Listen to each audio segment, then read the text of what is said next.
Leamos. Oye, Israel, tú vas hoy a pasar el Jordán para entrar a desposeer a naciones más numerosas y más poderosas que tú, ciudades grandes y amuralladas hasta el cielo, un pueblo grande y alto, hijos de los anaseos, de los cuales tienes tú conocimiento y has oído decir: ¿quién se sostendrá delante de los hijos de Anac? Entiende pues hoy que es Jehová tu Dios el que pasa delante de ti como fuego consumidor, que los destruirá y humillará delante de ti, y tú los echarás y los destruirás enseguida, como Jehová te ha dicho. No pienses en tu corazón cuando Jehová tu Dios los haya echado de delante de ti, diciendo: por mi justicia me ha traído Jehová a poseer esta tierra. Pues por la impiedad de estas naciones Jehová las arroja de delante de ti. No por tu justicia ni por la rectitud de tu corazón entras a poseer la tierra de ellos, sino por la impiedad de estas naciones Jehová tu Dios las arroja de delante de ti. Y para confirmar la palabra que Jehová juró a tus padres, Abraham, Isaac y Jacob, por tanto, sabe que no es por tu justicia que Jehová tu Dios te da esta buena tierra para tomarla, porque tú, pueblo duro de servir, eres tú. Acuérdate, no olvides que has provocado la ira de Jehová tu Dios en el desierto, desde el día que saliste de la tierra de Egipto hasta que entrasteis en este lugar. Habéis sido rebeldes a Jehová. Oremos, pero con el propósito de entender la palabra. ¿El propósito de la palabra cuál es? El propósito de la palabra es que ella se haga vida dentro de nosotros, aquí adentro. Porque si simplemente yo la leo y no entiende nada, pues no pasa nada. El propósito para el cual Dios envió la palabra es para que aquellos que quieren la palabra o aquellos que anhelan la palabra la reciban. Así funciona esto. Dios, yo anhelo tu palabra. Dios, yo quiero tu palabra. Ya hoy estamos nosotros acá. O sea que hay el deseo de recibir la palabra de Dios. Ahora oramos ¿para qué? Para que el entendimiento sea abierto para poder recibir la palabra. Eso solamente lo puede hacer el Espíritu Santo de Dios. Nadie puede por su propia inteligencia comprender la palabra de Dios. Nadie puede hacerlo. Se necesita que sea Dios por medio de su Espíritu revelándola y mostrándonosla a cada uno de nosotros. ¿A quiénes? Aquellos que la desean, aquellos que dicen: yo quiero tu palabra, dame tu palabra. Esa es la oración que vamos a hacer. Cerremos nuestros ojos y oremos así. Padre eterno, hoy en este tu día en el que nos reunimos, Señor, congregados en tu nombre, queremos pedirte que seas tú, Señor, enviando tu palabra a nuestro corazón. Abre, Señor, nuestros ojos espirituales y abre nuestros oídos espirituales para comprender las Escrituras. Muéstranos qué es lo que el Espíritu Santo trata de decir a través de este pasaje que acabamos de leer. ¿Qué significa y para qué nos sirve a nosotros? ¿Cuál es el propósito de esta palabra en nuestra vida? ¿Y cómo puede ayudarnos para que nuestra vida espiritual sea fortalecida y podamos crecer en ti, Señor Jesús? Te pedimos, abre nuestro entendimiento, abre nuestro corazón y que florezca tu palabra dentro de nosotros, Señor. Yo te pido que me dejes a mí la sabiduría espiritual, Señor, para explicar y para exponer tu palabra. Y que no sea yo con mis pensamientos hablando, sino que seas tú, Señor, mostrándonos hoy lo que revelas a través de tu palabra. Te lo rogamos y pedimos en el nombre de Jesús, Señor. Amén. Pueden sentarse, por favor. Hoy es un día un poquito diferente a los otros domingos, porque hoy es quinto domingo y el año solamente tiene como 4 o 5 más, creo que 4 quintos domingos. Y nosotros tenemos bien programadas las predicaciones, pero cuando hay un quinto domingo yo siempre oro mucho, porque es diferente, se sale de la continuidad de los otros domingos, donde se está estudiando el libro de Génesis, el Evangelio de Juan, sino que es como libre, ¿no? Señor, ¿de qué hablo? ¿De qué hablo este domingo? Este quinto domingo, ¿de qué le hablo a la congregación? Nosotros tenemos ¿qué necesitamos nosotros como congregación para ser fortalecidos y para que a ti te agrade? ¿Qué necesitamos nosotros? Dinos qué necesitamos nosotros. Entonces nosotros hoy vamos a aprender algo acerca de Dios. Y lo que vamos a aprender acerca de Dios es que Dios es Señor. Y si Dios es Señor, yo necesito ¿qué? Inclinar la cerviz delante del Señor. Ese es el título de la predicación. Aquí, si lo lee, aquí atrás siempre lo colocamos. Incline la cerviz delante del Señor. Tomamos como ejemplo este pasaje de la Biblia donde Dios parece que estuviera premiando al pueblo de Israel, pero lo está premiando de una forma un poco extraña, ¿no? Porque ¿cómo lo premia? Le dice, mira, vas a pasar el río Jordán para recibir nada más y nada menos que la tierra prometida, la tierra donde vas a descansar, la tierra donde fluye leche y miel, pero tú no te la mereces, tú no te la mereces, ni se te mete en la cabeza que tú vas a recibir esa tierra por haber sido un pueblo bueno y obediente. Leímos todo el pasaje, ¿no? No es porque eres un pueblo bueno, no es porque eres un pueblo obediente, todo lo contrario, has sido un pueblo de corazón duro, has sido un pueblo de corazón malo, has sido un pueblo desobediente. No es por eso que vas a entrar allí. Vas a entrar allí porque yo se lo prometí a quienes, a Abraham, a Isaac y a Jacob. Y Dios sabe que por allí iba a venir ¿quién? Su hijo. Por allí Israel va a ser la casa que Dios va a usar para enviar a su hijo.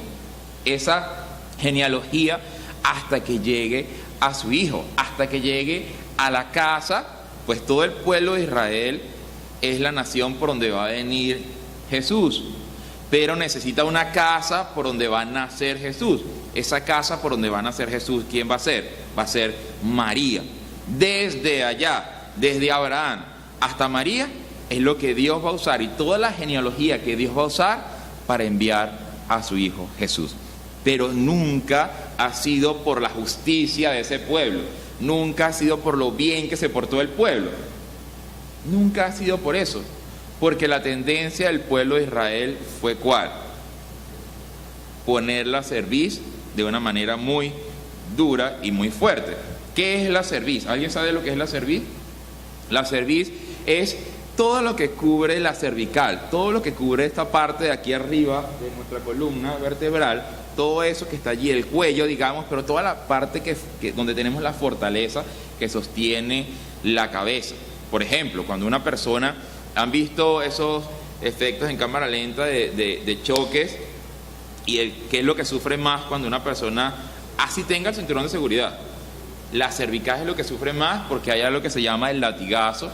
Y si una persona no tiene el cinturón de seguridad, es muy probable que muera si el golpe es muy fuerte, porque al irse hacia adelante no pasa nada, ¿no? Es más, se puede hacer un chichón acá. El problema es cuando se va hacia atrás, el cuello se va y se parte, ¿no?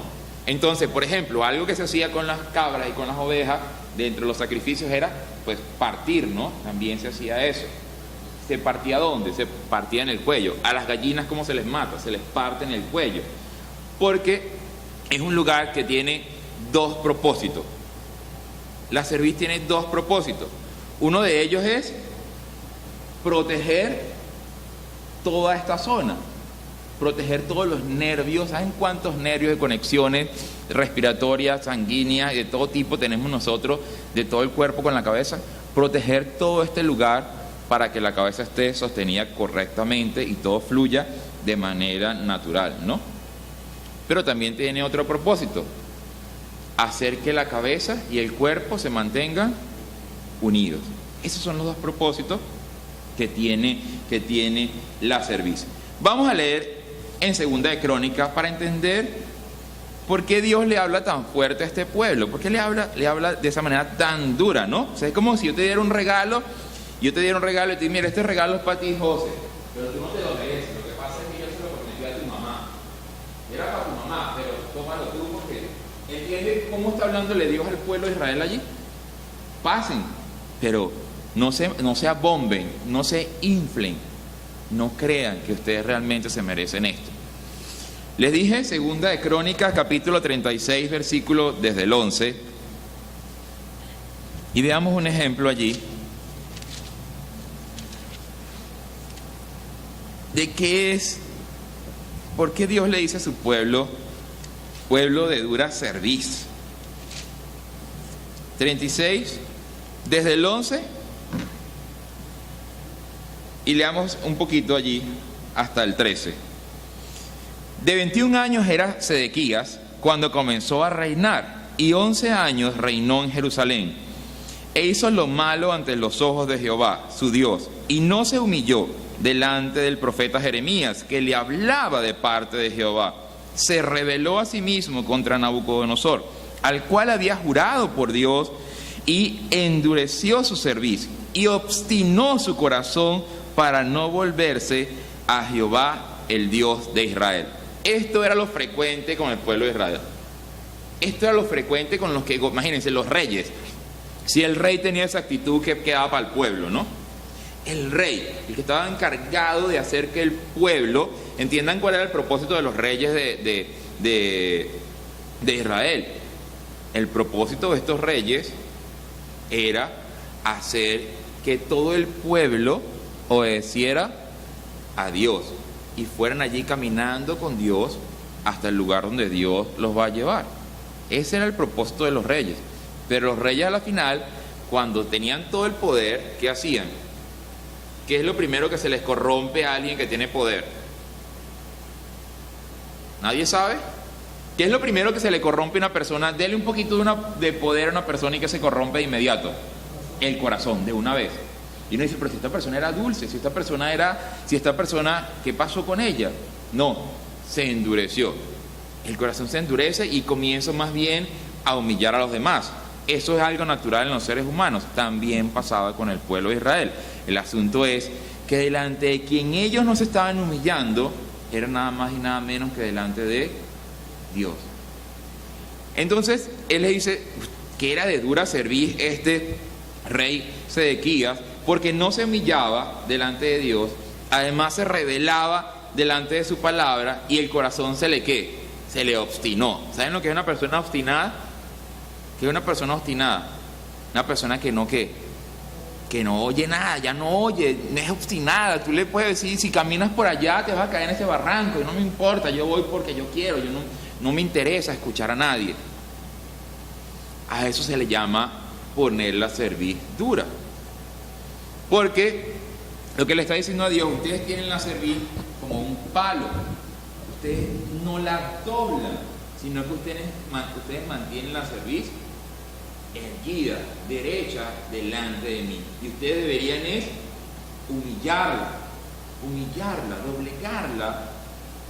doblegarla delante de mí. Miremos otro ejemplo, Nehemías capítulo 9, versículo 17. Todos estos pueblos, todo lo que estamos leyendo son pueblos que debían haber obedecido a Dios, porque es el pueblo de Israel, ya sea que haya sido de las 10 tribus de Israel o de las 2 tribus de Judá y Benjamín, todas deberían haber obedecido a Dios, pero pues la tendencia natural era hacer lo contrario a causa del corazón que se endurecía. Les dije, Nehemías capítulo 9,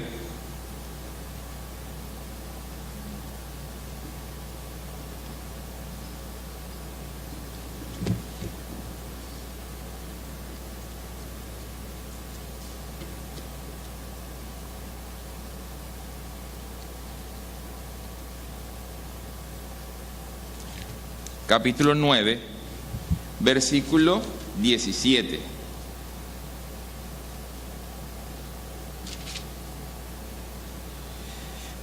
No quisieron oír, ni se acordaron de tus maravillas que habías hecho con ellos. Antes endurecieron su cerviz y en su rebelión pensaron poner caudillo para volverse a su servidumbre. Pero tú eres Dios que perdonas, clemente y piadoso, tardo para la ira y grande en misericordia, porque no los abandonaste.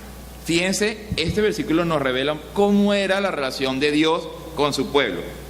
¿Cómo era? El pueblo, ¿qué es lo que hacía? Vamos a hacer un resumen de lo que dice allí.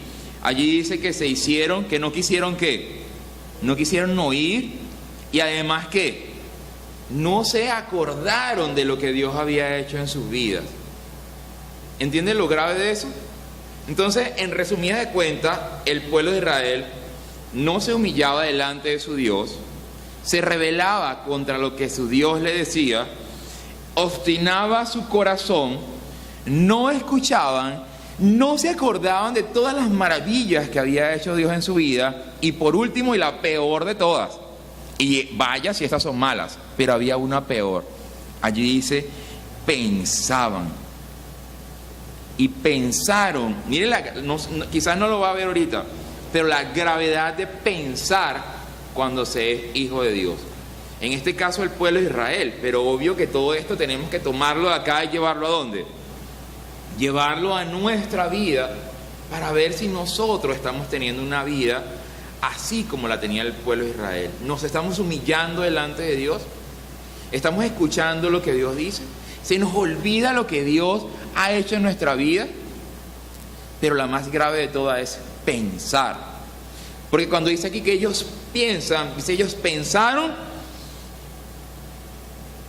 en su rebelión pensaron poner caudillo para volverse a su servidumbre. ¿Qué significa eso? Que en lugar de que quien fuera Dios, quien los dirigiera a ellos pensaron, no, pongamos a alguien que nos dirija a nosotros. Pongámonos a un rey que nos dirija a nosotros. Pongámonos a un líder que nos liderice a nosotros. ¿Entiende cómo están pensando el pueblo de Israel, no? El asunto es que ese pensamiento está colocándose por encima del pensamiento ¿de quién? De Dios. Dios tiene una forma de pensar. Si yo reconozco que ese Dios viviente es mi Señor, ¿sabe qué es lo que usted no puede hacer? Bajo ninguna circunstancia, pensar. No puede pensar. Usted no puede tomar los pensamientos de Dios y pensar, ¿será que lo que Dios dice es verdad? Pues yo no sé si lo que Dios dice es verdad, pero yo voy a colocar mis pensamientos por encima de Dios. Eso es tomar la cerviz y erguirla, ¿no? Como si fuera ¿cómo se llama el ave esa que tiene la cerviz alta?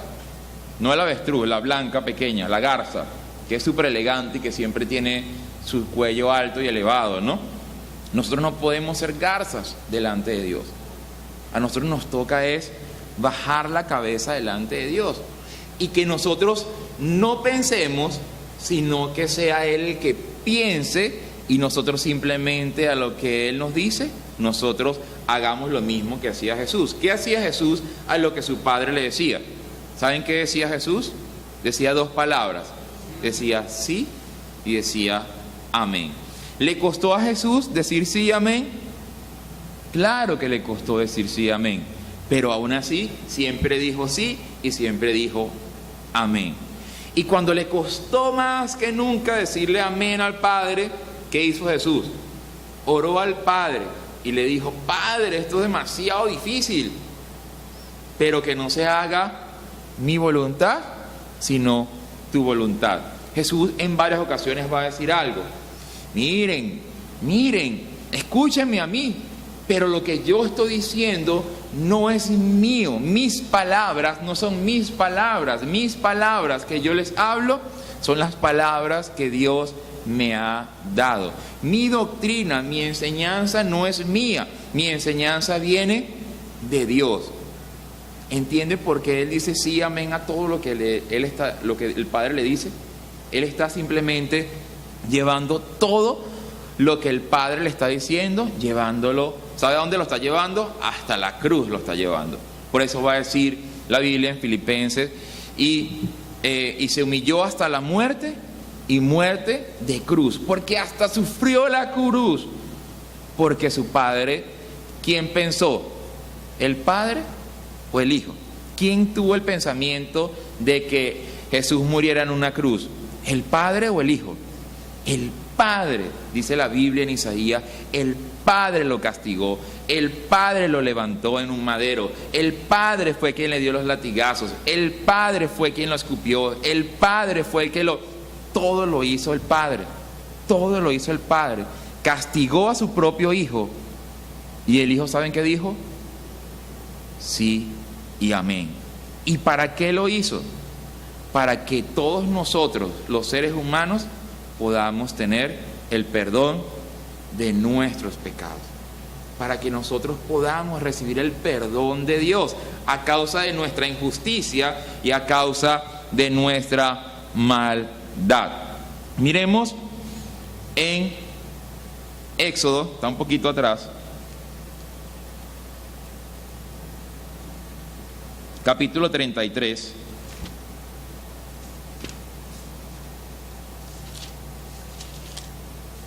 versículo desde el 1, miren cómo dice: habló Jehová a Moisés diciendo, mira, yo te he llamado por nombre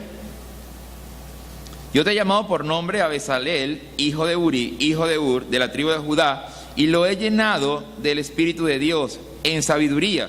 Perdón, estoy leyendo donde no es, por eso estoy enredado. 33, pues díganme, nadie me dice nada. Éxodo 33, desde el 1, vamos otra vez. Jehová dijo a Moisés, anda, sube de aquí, tú y el pueblo que sacaste de la tierra de Egipto, a la tierra de la cual juré a Abraham, Isaac y Jacob. ¿Se dan cuenta? ¿A quién le prometió el pueblo? ¿A quién le prometió la tierra prometida? A Abraham, Isaac y Jacob, diciendo, a tu descendencia la daré. Y yo enviaré delante de ti el ángel, y echaré fuera al cananeo y al amorreo, al eteo, al fereceo, al heveo y al jebuseo, a la tierra que fluye leche y miel. Pero yo no subiré en medio de ti, porque eres pueblo de dura cerviz, no sea que te consuma en el camino. Oyendo el pueblo esta mala noticia, vistieron luto y ninguno se puso sus atavíos. Atavío es sus elegancias, sus peinados, sus ropas, ¿no? Nadie se acomodó, porque Jehová había dicho a Moisés, di a los hijos de Israel, vosotros sois pueblo de dura cerviz, en un momento subiré en medio de ti y te consumiré. Quítate pues ahora tus atavíos, para que yo sepa lo que he de hacer. Así era la relación, ¿no? Eso resume todo lo que acabamos de decir. Dios le prometió a Abraham, Isaac y Jacob la tierra prometida. Él le dijo, yo se la daré a tu descendencia. Pero cuando llegó la descendencia, todos eran tercos, todos eran como mulos, todos eran de cerviz dura, de corazón duro, no eran obedientes, no escuchaban, no se humillaban lo que decía Dios. Para el pueblo de Israel, obedecer a Dios, escucharlo y humillarse, significaba obedecer la ley de Moisés. Eso era. No es otra cosa que eso. Era obedecer todo lo que decía la ley de Moisés, la ley que Dios había dado por medio de Moisés para ese pueblo. Era hacer todos los rituales en el santuario, en el lugar allí que Dios había dispuesto, lo que era el tabernáculo, y luego va a ser un templo, para que allí se le rindiese culto a Dios. Pero fíjense qué interesante. ¿Qué está diciendo allí? ¿Que Dios va a andar en medio de ellos? Dicen, no, porque ustedes son tan duros que si yo ando en medio de ustedes, ¿qué voy a hacer? Los voy a destruir, los voy a consumir. En una ocasión, Dios le dice a Moisés, Moisés, este pueblo qué duro es. Hagamos algo, Moisés. Hagamos algo. Yo los voy a matar a todos y te consigo un pueblo nuevo. ¿Entienden cómo? Entiende que cuando algo se pone en medio de la voluntad de Dios, en medio del plan de Dios, como Dios tiene poder, nadie puede oponerse a Dios. Así le dijo Dios a Moisés. Moisés, que sabe que Dios es misericordioso, acudió a la misericordia de Dios y Dios no destruyó al pueblo. Pero el pueblo, su tendencia natural fue esta que estamos viendo acá. Y les dijo, yo no puedo habitar en medio de ustedes, sino que yo les voy a enviar ¿a quién? En el versículo 2, ¿cómo dice? Yo les voy a enviar a un ángel para que ese ángel los guíe, para que ese ángel luche, para que es más, ese ángel va a llevar mi nombre, es más, ese ángel sí, va a tener toda mi autoridad, pero yo no voy a estar allí con ustedes, sino que mi ángel, que va a tener toda la autoridad y que va a llevar mi nombre, ese ángel se va a llamar ¿cómo? El ángel de Jehová. Ese ángel va a luchar las batallas. ¿Y ustedes qué? Quítense los adornos, quítense los atavíos. ¿Sabe de qué le está hablando? Le está hablando del orgullo. Quítense el orgullo y humíllense para que yo pueda ver que ustedes son un pueblo que ha cambiado, que está cambiando. Miren cómo lo dice. Quítate pues ahora tus atavíos para que yo sepa lo que te he de hacer. ¿Entiende cómo está hablándole Dios? Ya, quítense el orgullo y dobleguen su corazón. Les va a decir también, circunciden pues el prepucio de vuestro corazón y no endurezcáis más vuestra cerviz. No la continúen poniendo derecha. La única cosa que tenía el pueblo de Israel para poder comunicarse con Dios, ¿saben qué era? Había una sola cosa que tenían. Era un santuario que ellos iban a hacer, que Dios les había mandado a que hiciesen. Nosotros lo conocemos, la Biblia va a decir que eso se llama el tabernáculo. Esa es la forma mediante la cual ellos podían escuchar lo que Dios tenía para ellos y lo que Dios les revelaba mediante una cantidad de normas y de rituales, pero eso era lo que ellos tenían. Si quieren, veámoslo. Allí mismo en Éxodo capítulo 25, un poquitico atrás, no van a rodar mucho.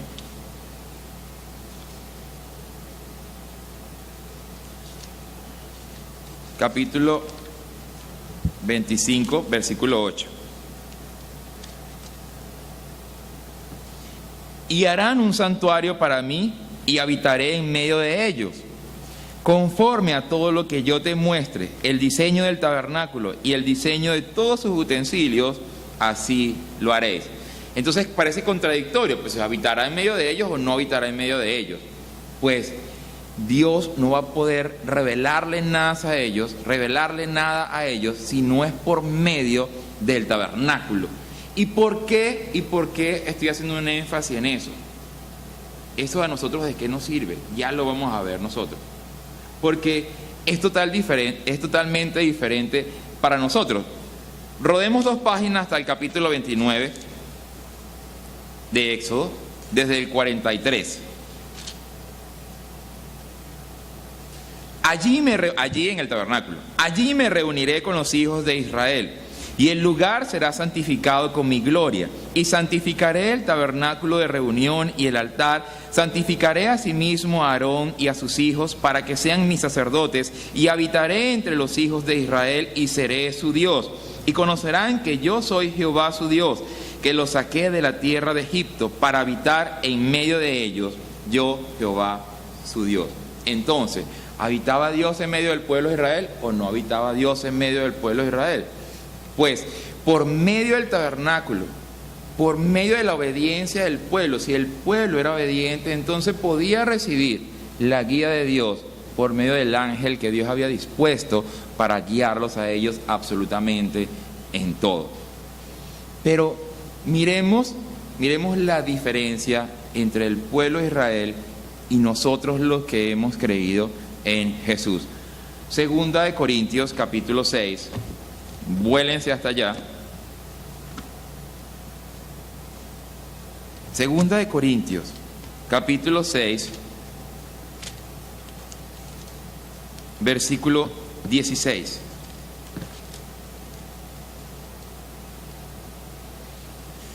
¿Y qué acuerdo hay entre el templo de Dios y los ídolos?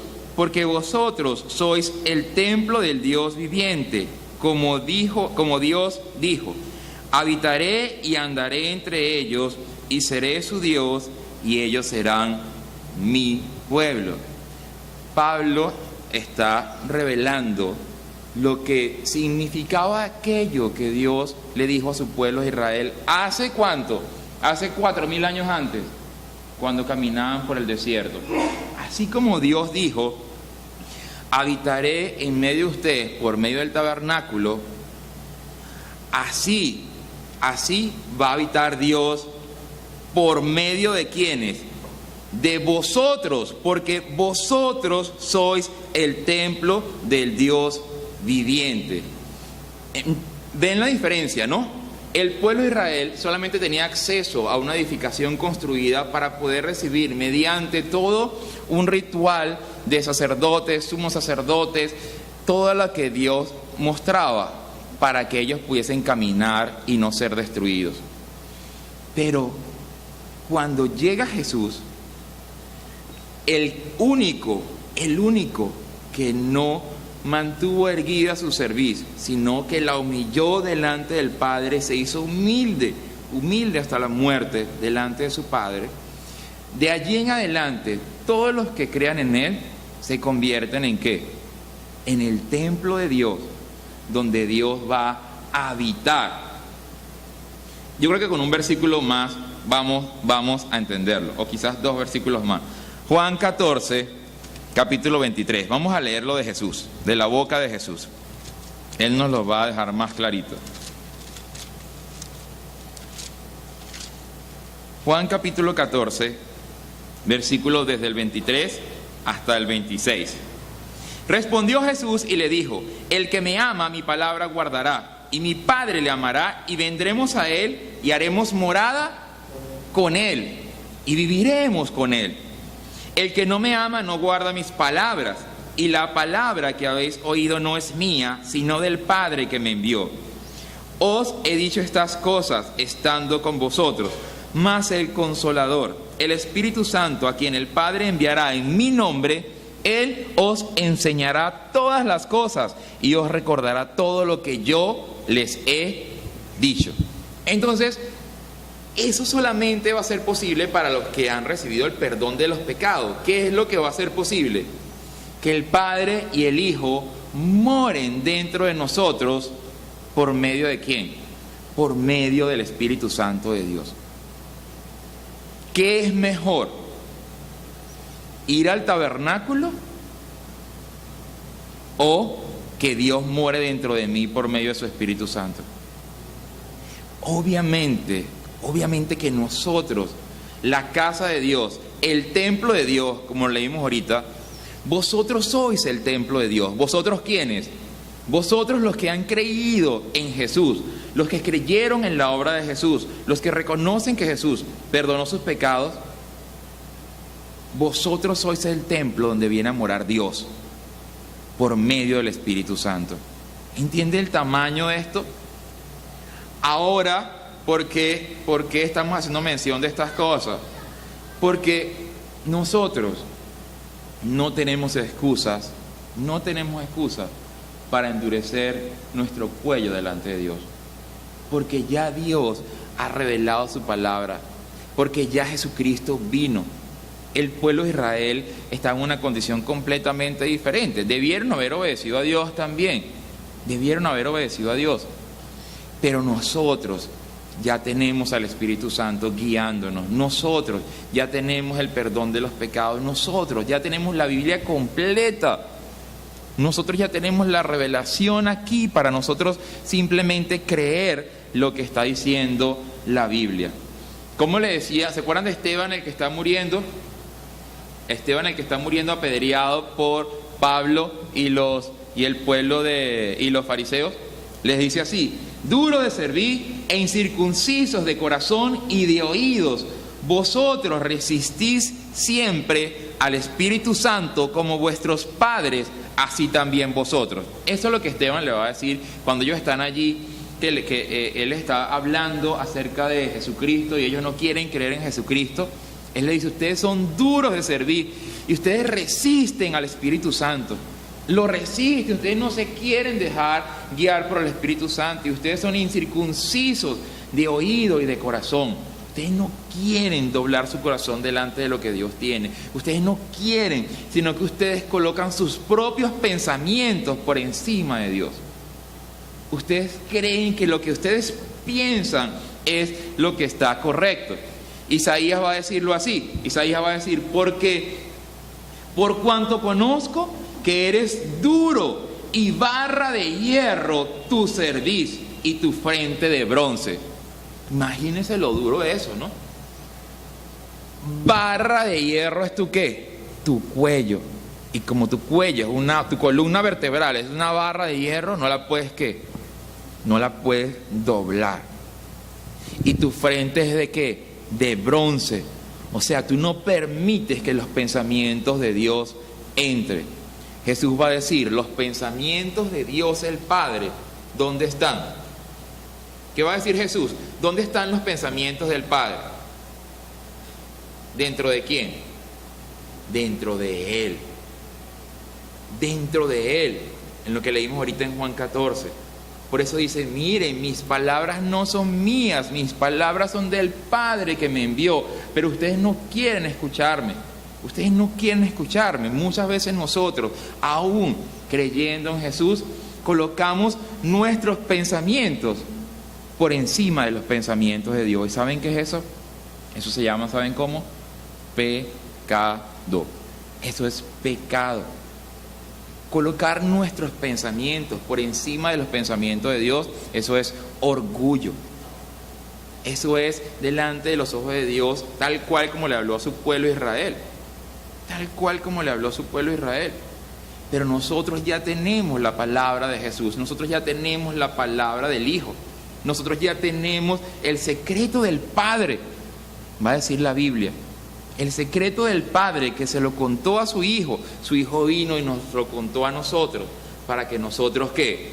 Tomáramos nuestra cabeza, nuestro cuello y lo doblemos delante de Él. Pero hay que entender qué significa doblar nuestro cuello delante de Jesús. Significa, entender la autoridad de Jesús. Significa que el único que pudo escuchar la voz de Dios, ¿saben quién fue? Jesús. Nadie más ha escuchado la voz de Dios, dice la Biblia, dice Jesús, lo dice Pablo, lo dice Juan. Nadie ha podido escuchar la voz de Dios, solamente pudieron escuchar la voz de aquel ángel que Dios puso delante de su pueblo Israel para que lo guiara. ¿Hablaba de parte de Dios? Claro que hablaba de parte de Dios. ¿No leímos ahorita que Sedequías no se humilló delante de la palabra de Jeremías, que hablaba de parte de Dios? Sí, los profetas hablaron de parte de Dios, los ángeles hablaban de parte de Dios, pero Jesús nos contó directamente el secreto de Dios, como dicen por ahí, de primera mano, directo. Cuando nosotros decimos, yo sí me humillo delante de la palabra de Jesús, significa que yo estoy reconociendo toda la autoridad que hay en Él, toda la autoridad que hay en sus palabras. Cuando uno le da el poder a la palabra hace su trabajo. Cuando uno le da el poder que ella tiene, ella ya lo tiene, pero yo tengo que reconocerlo, yo tengo que reconocer el poder que hay en la palabra de Jesús. ¿Y qué? Y humillarme, y escucharla, y dejar que ella entre en mi corazón. Miren en Génesis capítulo 49.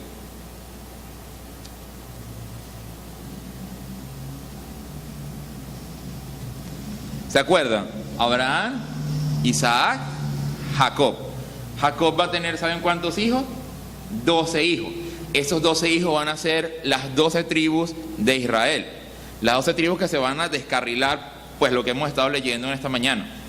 De esas 12 tribus, obviamente Jesús solamente va a poder venir pues por una, ¿no? Génesis capítulo 49, miremos cuál y miremos lo que nos dice la palabra. Génesis capítulo 49, versículo 8.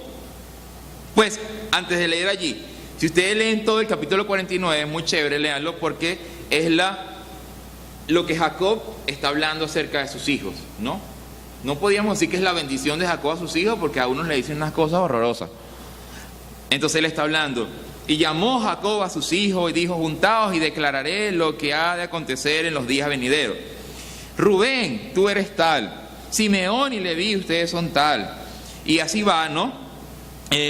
Hablando de la casa Bulón, Isaacar a cada uno de sus hijos. Y cuando llega en el 8, llega ¿a quién? A Judá, le dice, Judá, te alabarán tus hermanos, tu mano en la cerviz de tus enemigos. Los hijos de tu padre se inclinarán a ti. Jesucristo va a venir por ¿cuál de esas 12 tribus? Por la tribu de Judá. Por eso Jesús pertenecía al pueblo de los judíos. Judíos era la gente que vivía, que era de la tribu de Judá, ¿no? Y esa profecía que está dándole Jacob a sus hijos, dice lo que va a acontecer en los días venideros, o sea, más adelante. Cuando dice acá, Judá, te alabarán tus hermanos, no está hablando de ese Judá, está hablando de quién, está hablando de Jesús. Te alabarán tus hermanos, tu mano será ¿en dónde? En la cerviz de tus enemigos, o sea, de lo que hemos estado hablando hoy, en el cuello. Y los hijos de tu padre se inclinarán a ti. Los seres humanos tienen solamente dos opciones: o mantienen su cuello recto delante de la palabra de Jesús, o mantienen su cuello recto. El problema con mantener el cuello recto es que cuando el Señor venga y delante en el juicio, todo aquel que mantuvo el cuello recto delante de Él, ¿qué va a hacer Jesús? Con su mano. ¿Se acuerdan lo que se hacen con las gallinas? ¿Entienden lo que es la autoridad de Jesús? ¿Entienden que Él es el que va a juzgar a los que no creyeron en Él, a los que no recibieron el perdón de los pecados, a los que no recibieron el amor de Él, a los que no reconocieron su sacrificio en la cruz? Dice la Biblia que va a tomar su cuello y lo va a fracturar. Esa es una opción que tienen los seres humanos. La única otra opción que hay es, allí está en el mismo versículo, los hijos de tu padre se inclinarán a ti. Pero, mira, a mí se me paran los pelos. Dice los hijos de tu padre. ¿Quién es el padre de Jesús? Dios. ¿Quiénes son los hijos de Dios?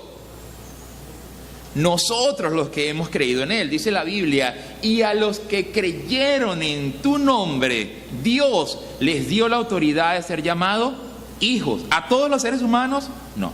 Solo a los que creyeron en Jesús, Dios les dio la autoridad de ser llamados hijos de Dios. Y los hijos de tu Padre se inclinarán delante de ti. Dios puede entender, aunque haya castigo igualito, Dios puede entender que alguien que no reconoce a su hijo mantenga el cuello erguido, orgulloso delante de Él. Lo que Dios no puede entender es que un hijo de Él no se incline delante de Jesús. Eso para Dios es inconcebible. Que alguien que ha reconocido a Jesús como su Salvador, que alguien que ha reconocido que Él es el enviado de Dios, que alguien que lee la palabra y lee a Jesús y lee sus palabras, no se incline delante de Él, no se arrodille delante de Él, sino que haga piense, coloque sus pensamientos y piense por encima de Él. Eso, ¿saben? Ya lo dijimos, eso es pecado. Nosotros no podemos pensar delante de Él. Nuestra única opción para los hijos de Dios es inclinarnos delante de Él y reconocer que Él es el que manda. Por eso dice allí, incline su cerviz delante de su Señor. Pero tiene que reconocer primero que Él es su Señor. Yo lo he dicho en otras ocasiones. Hoy día la iglesia está llena de personas que reconocen a Jesús como su Salvador. Reconocen que Él es mi Salvador. Él murió en la cruz. Pero cuando Él hizo toda esa obra, ¿quién está sirviendo a quién? ¿Él a nosotros o nosotros a Él? Claro, Él a nosotros. Él nos está sirviendo. Él murió en la cruz, Él derramó la sangre, Él hizo la obra, Él hizo todo. Él nos sirvió a nosotros. Pero por esa obra que hizo, dice la palabra, que Dios lo levantó hasta lo sumo y le dio un nombre que es por encima de todo nombre. Por encima incluso, ¿saben de quién? Por encima incluso de ese ángel que guiaba al pueblo de Israel por toda su peregrinación en el desierto. Un nombre mayor que el de cualquier ángel, un nombre mayor que el de cualquier rey y cualquier hombre. Un nombre más alto, ¿saben cómo se llama ese nombre? Jesús. Jesús. Para que todo aquel que esté delante de Él lo confiese y se arrodille delante de Él. se doblegue delante de Él.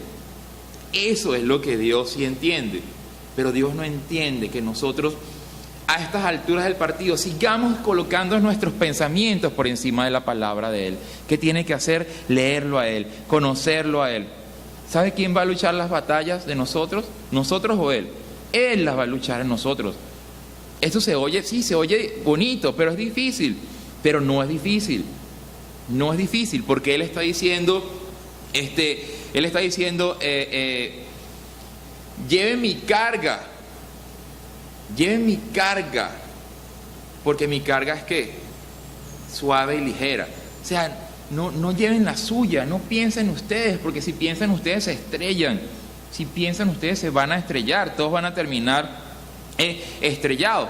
Miren como dice, se lo voy a leer, 2 Samuel 22:40. Pues me ceñiste de fuerzas para la pelea, has humillado a mis enemigos debajo de mí. Y has hecho que mis enemigos me vuelvan las espaldas para que yo destruyese a los que me aborrecen. Lo voy a leer en otra versión que es como más fácil de entender. Y en cuanto a mis enemigos, ciertamente me darás su cerviz. Y en cuanto a los que me odian intensamente, los reduciré al silencio.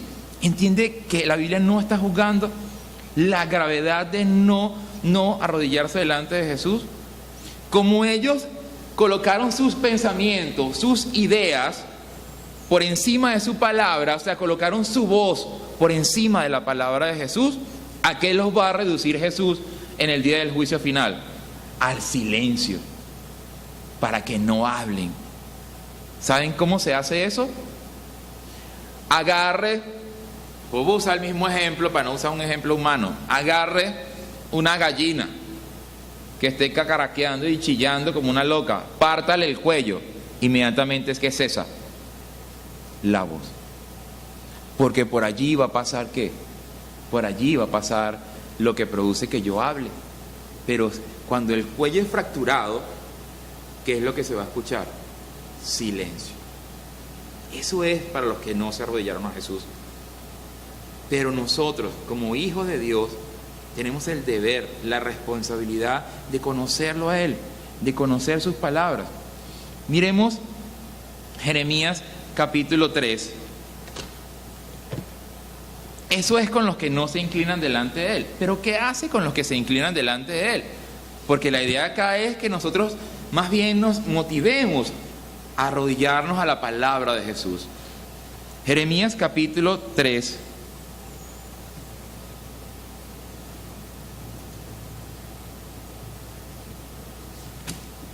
Versículo 12.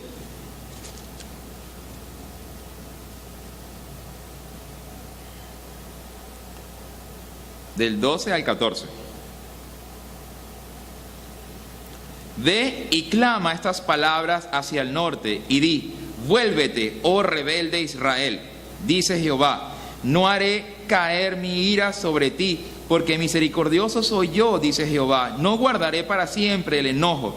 Reconoce pues tu maldad, porque contra Jehová tu Dios has prevaricado y fornicaste con los extraños debajo de todo árbol frondoso, y no oíste mi voz, dice Jehová. Convertíos, hijos rebeldes, dice Jehová, porque yo soy vuestro esposo, y os tomaré uno de cada ciudad y dos de cada familia, y os introduciré a Sión.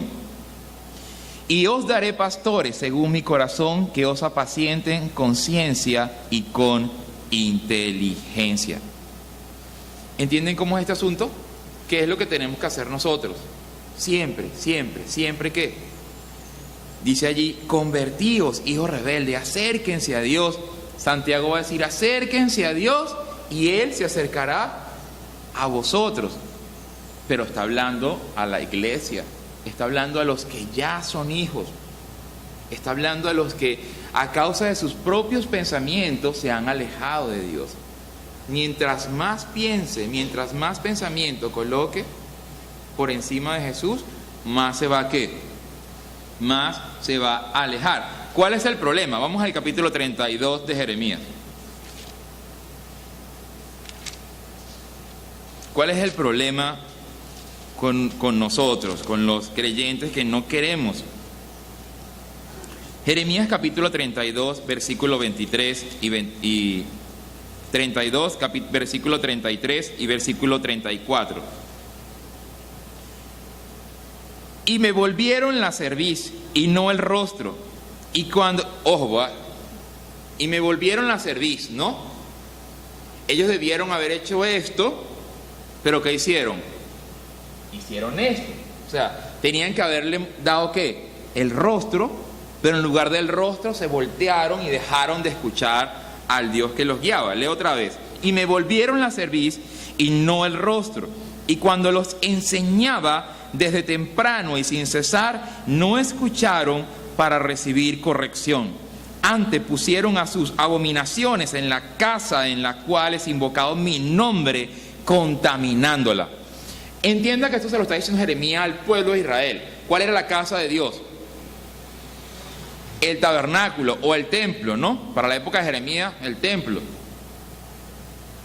Ustedes, en lugar de humillar su cabeza delante de mí, me dieron la espalda y metieron dentro de mi casa sus abominaciones. Pero ¿cuáles son las abominaciones? Que Dios les estaba enseñando y corrigiendo, pero ellos no se dejaban ¿qué? Ni enseñar ni corregir, sino que hacían lo que ellos querían. Es exactamente igual para la iglesia de hoy. ¿Qué es abominación para Dios dentro de la iglesia? Ya nosotros, los que hemos creído en Jesús. ¿Qué es abominación? No dejarse enseñar y no corregir cuando Él corrige. Y además de eso, meter mis pensamientos dentro de la iglesia, dentro de nosotros. Colocar lo que nosotros creemos y pensamos. ¿Saben qué es eso para Dios? Abominable. Abominable. Colocar mis pensamientos bajos, humanos, llenos de mi propia concupiscencia, llenos de mi maldad, llenos de mi carne, llenos de mis deseos. Eso no sirve para Dios. Lo único que sirve para Dios, ¿saben qué es? Su palabra de Él, que Él envió a través de su Hijo, para que todo aquel que la crea se salve, para que todo aquel que se arrodille delante de ella, Él va a hacer algo, y va a hacer algo precioso. Ya estamos terminando, ¿no? ¿Qué va a hacer el día del juicio con los que no se arrodillaron delante de Él? Va a fracturar el cuello para silenciarlos eternamente, para que sus pensamientos ya nunca más estén allí hablando en contra de Él. Pero los que sí nos arrodillamos, y digo no porque estamos aquí buscándolo, los que sí nos arrodillamos delante de Él, ¿qué va a hacer con nosotros? Jeremías capítulo 33, un poquito ahí mismito, versículo 14.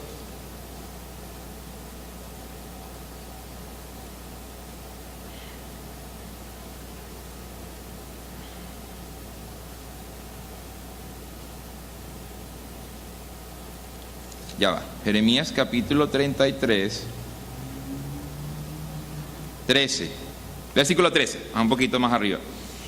En las ciudades de las montañas, en las ciudades de la Cefela, en las ciudades del Negué, en la tierra de Benjamín y alrededor de Jerusalén y en las ciudades de Judá, aún pasarán ganados por la mano del que los cuente, ha dicho Jehová.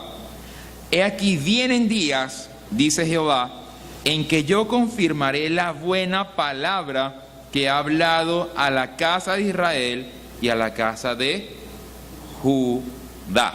¿Se acuerdan cuál fue la palabra que habló a la casa de Judá? De en medio de ti sacaré uno. De en medio de ti sacaré uno que ¿qué va a hacer?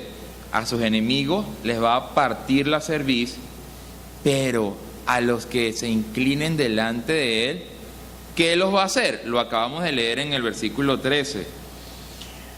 En las ciudades de Judá aún pasarán ganados por las manos del que los cuente, ha dicho Jehová. Si leen el versículo 12, debimos haberlo leído, dice: y en todas las ciudades aún habrá cabañas de pastores que hagan pastar sus ganados. Que hagan pastar sus ganados.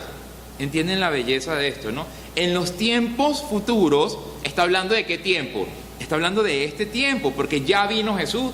Ya Jesús nació de la tribu de Judá. Es más, Jesús ya se fue. Jesús está en el reino de los cielos ahorita, gobernando y esperando un tiempo para venir a buscar su iglesia. Para venir a buscar su iglesia.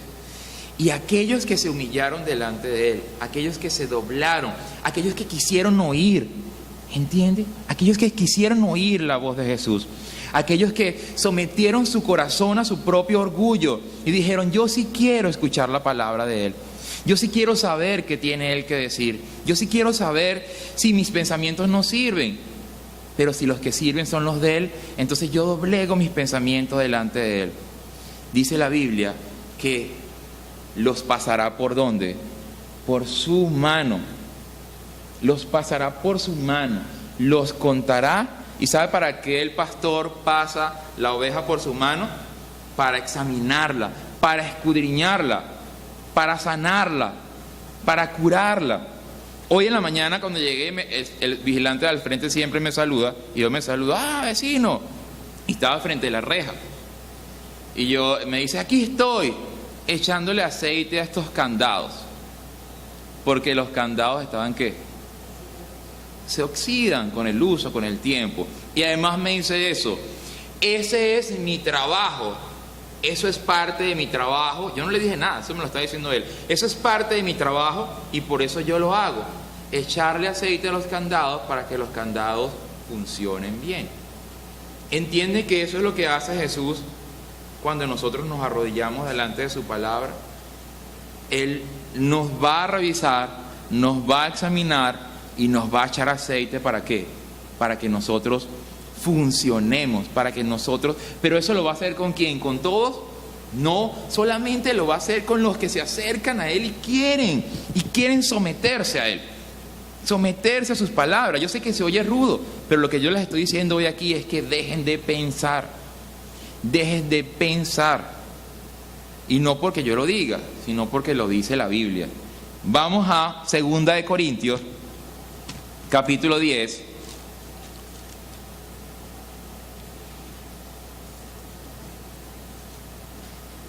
Segunda de Corintios,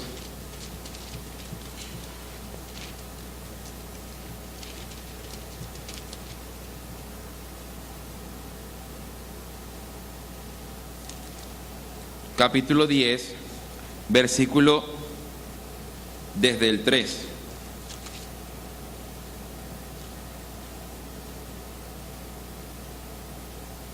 Leamos. Pues aunque andamos en la carne, no militamos según la carne. Está hablando para la iglesia, para los creyentes, los que hemos creído en Jesús, ¿ok? Está hablando para los que ya han creído en Jesús. Pues aunque andamos en la carne, no militamos según la carne. Porque las armas de nuestra milicia no son carnales, sino poderosas en Dios para la destrucción de fortalezas. ¿Derribando qué? ¿Derribando qué? Argumentos y toda altivez que se levanta contra el conocimiento de Dios y llevando cautivo todo pensamiento a la obediencia a Cristo. Eso que acabamos de leer resume toda la prédica de hoy. ¿Qué es lo que está diciendo allí la Biblia? Que la pelea que nosotros tenemos todos los días, desde que abrimos nuestros ojos, nosotros como cristianos, ¿cuál es nuestra pelea? ¿Cuál es la lucha? ¿Cuál es la lucha que tiene? Cuando habla de carne, está hablando de nosotros, el individuo. ¿Cuál es la lucha que nosotros tenemos? Pues dice, la lucha no es contra la carne realmente. La lucha es contra el pensamiento. ¿Cuál pensamiento? ¿Cuál pensamiento? Mi pensamiento.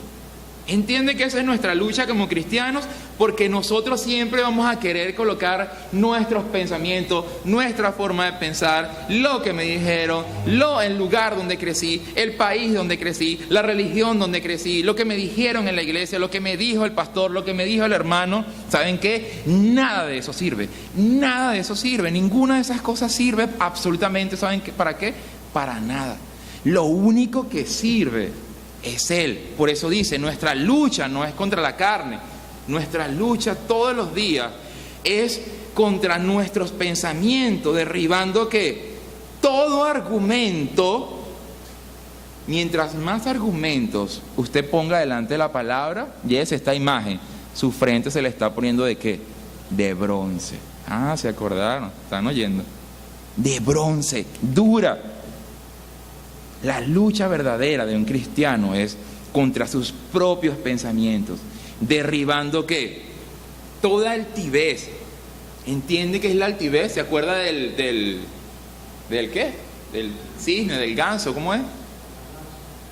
La garza.